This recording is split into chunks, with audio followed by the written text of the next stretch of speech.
the canteen or up to lectures. But I remember, you know, we're in a recession now, we are. And we were in a recession then.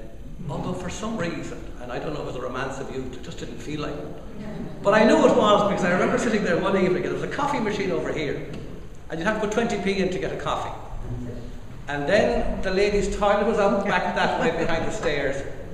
And the phone, the pay phone where you'd ring home was over there. But I remember one time sitting there, and it was almost like an apocalypse.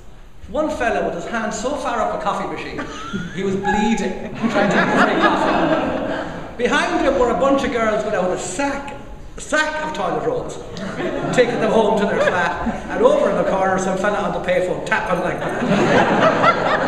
So we got by.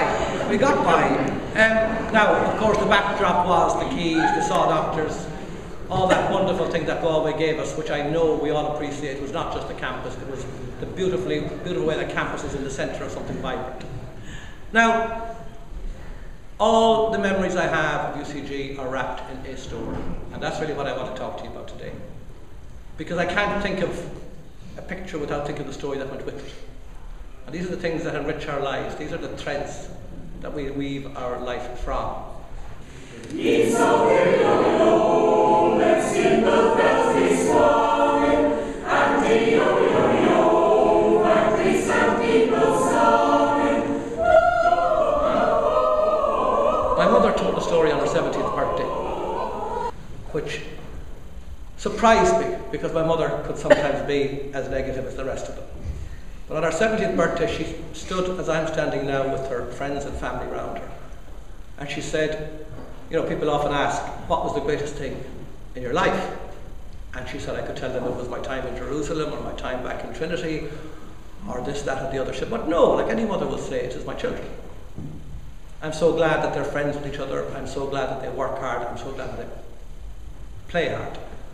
But the playing hard growing up, she said, could be a bit of a problem, because they were fond of partying. And when kids go out and they party, anything could happen. And you wouldn't know what they'd do wrong and that they might get into trouble.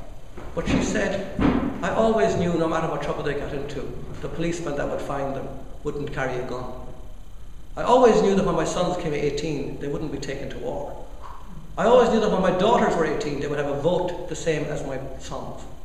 I knew when they got into media, it was a free and fair media. And I knew the society they were growing up in was a democracy. And she said, for that, I'm probably in 5% of mothers in the world, and for that, I'm grateful. So that's how she chooses to see it. And that gift is in all of us, how we choose to see the time we're at, the country we're in, and the story we're telling. The story we are writing. The story we are characters in.